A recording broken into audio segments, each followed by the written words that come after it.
का ये गठन भारत के सामान्य मानवीय के संकल्पों की पूर्ति का है। नए उमंग, नए उत्साह के साथ नई गति, नई ऊंचाई प्राप्त करने के लिए ये अत्यंत महत्वपूर्ण अवसर है। श्रेष्ठ भारत निर्माण का, विकसित भारत 2047 तक का लक्ष्य, ये सारे सपने लेकर के, ये सारे संकल्प लेकर के आज 18वीं लोकसभा का प्रारंभ हो रहा है।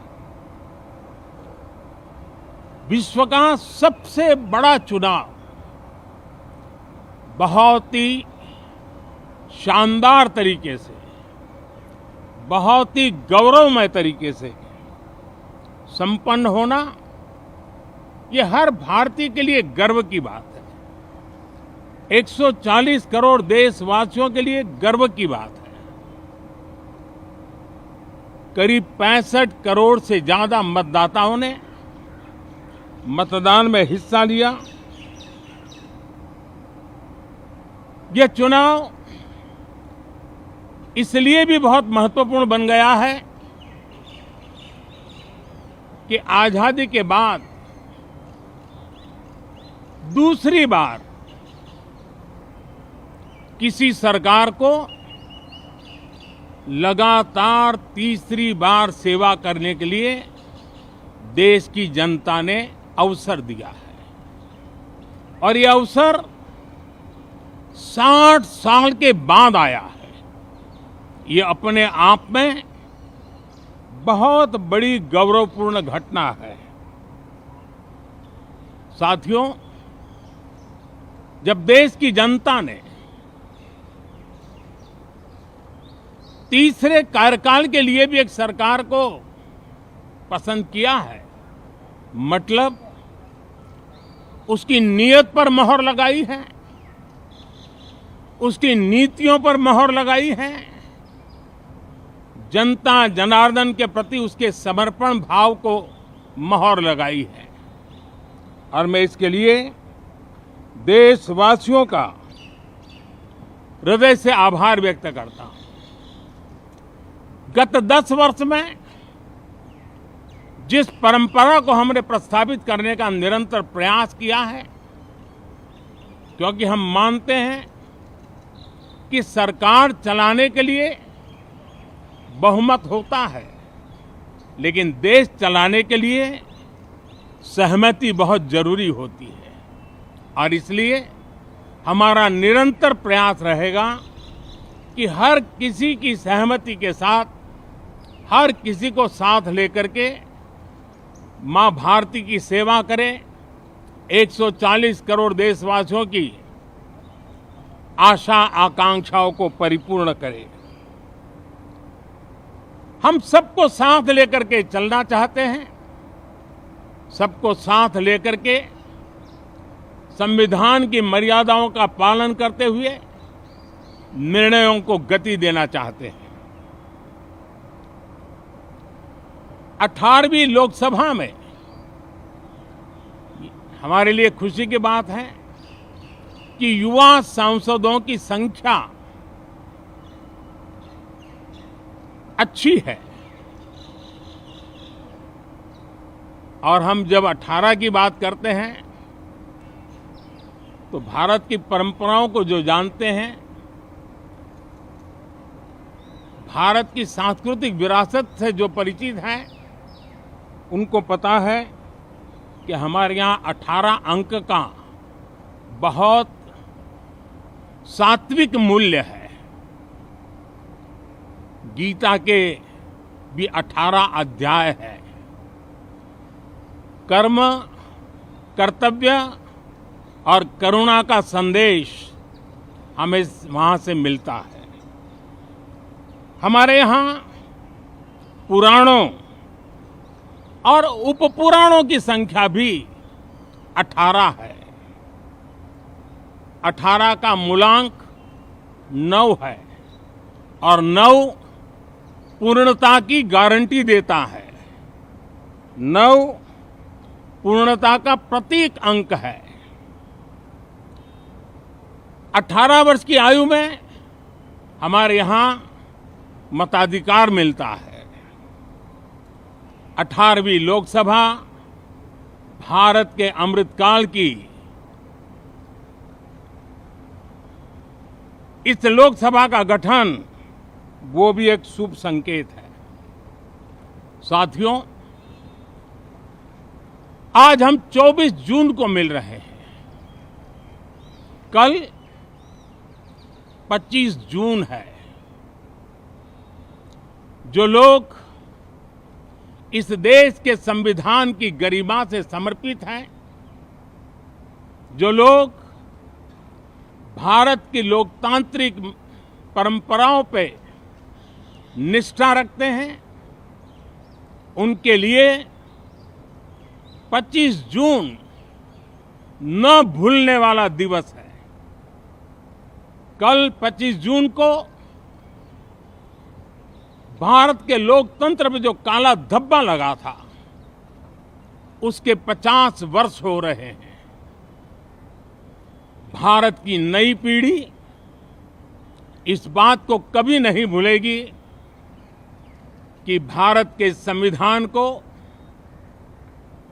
पूरी तरह नकार दिया गया था। संविधान के लीरे लीरा उड़ा दिए गए थे। देश को जेल खाना बना दिया गया था। लोकतंत्र को पूरी तरह दबोच दिया गया था। इमरजेंसी के ये 50 साल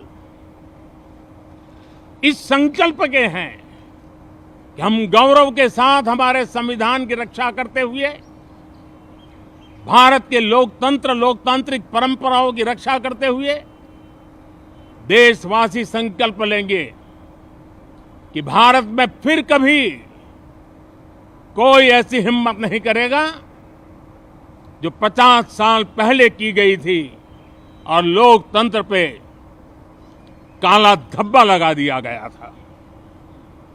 हम संकल्प करेंगे जीवंत लोकतंत्र का।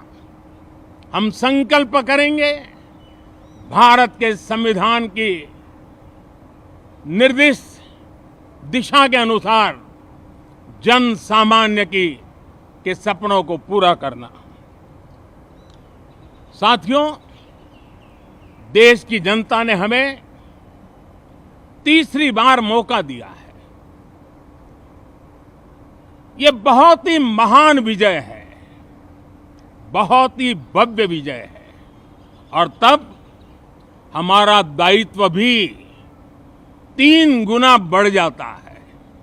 और इसलिए मैं आज देशवासियों को विश्वास दिलाता हूं कि आपने हमें जो तीसरी बार मौका दिया है, 2 बार सरकार चलाने का अनुभव हमारे साथ जुड़ा है।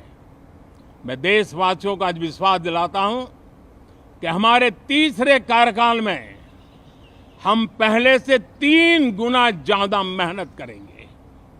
हम परिणामों को भी 3 गुना ला करके रहेंगे। और इस संकल्प के साथ हम इस नए कार्यभार को लेकर के आगे चल रहे हैं। माननीय सभी सांसदों से देश को बहुत सी अपेक्षाएं हैं। मैं सभी सांसदों से आग्रह करूंगा कि जनहित के लिए, लोक सेवा के लिए हम इस अवसर का उपयोग करें और हर संभव हम जनहित में कदम उठाएं। देश की जनता विपक्ष से अच्छे कदमों की अपेक्षा रखती है। अब तक जो निराशा मिली है, शायद इस 18वीं लोकसभा में विपक्ष देश के सामान्य नागरिकों की विपक्ष के नाते उनकी भूमिका की अपेक्षा करता है। लोकतंत्र की गरिमा को बनाए रखने की अपेक्षा करता है। मैं आशा करता हूं कि विपक्ष उस पर खरा उतरेगा। साथियों, सदन में सामान्य मानवी की अपेक्षा रहती है डिबेट की, विजिलेंस की। लोगों को अपेक्षा नहीं है कि नखरे होते रहे, ड्रामा होते रहे, डिस्टर्बेंस होता रहे। लोग सब्सटेंस चाहते हैं, स्लोगन नहीं चाहते हैं। देश को एक अच्छे विपक्ष की आवश्यकता है, जिम्मेवार विपक्ष की आवश्यकता है। और मुझे पक्का विश्वास है कि इस 18वीं लोकसभा में हमारे जो सांसद जीत करके आए हैं वो सामान्य मानवी की इन अपेक्षाओं को पूर्ण करने का प्रयास करेंगे। साथियों, विकसित भारत के हमारे संकल्प को पूरा करने के लिए हम सबका दायित्व है। हम मिलकर के उस दायित्व को निभाएंगे। जनता का विश्वास हम और मजबूत करेंगे। 25 करोड़ नागरिकों का गरीबी से बाहर निकलना एक नया विश्वास पैदा करता है कि हम भारत को गरीबी से मुक्त करने में बहुत जल्द सफलता प्राप्त कर सकते हैं और ये मानव जाति की बहुत बड़ी सेवा होगी। हमारे देश के लोग 140 करोड़ नागरिक परिश्रम करने में कोई कमी नहीं रखते हैं। हम उनको ज्यादा से ज्यादा अवसर जुटाएं, इसी एक कल्पना। और हमारा ये सदन वो एक संकल्प का सदन बने। हमारी 18वीं लोकसभा संकल्पों से भरी हुई हो ताकि सामान्य मानवी के सपने साकार हो। साथियों, मैं फिर एक बार विशेष करके नए सांसदों को बहुत बहुत बधाई देता हूं। सभी सांसदों का अभिनंदन करता हूं और अनेक अनेक अपेक्षाओं के साथ आइए हम सब मिलकर के देश की जनता ने जो नया दायित्व दिया है उसको बखूबी निभाएं, समर्पण भाव से निभाएं। बहुत बहुत धन्यवाद साथियों।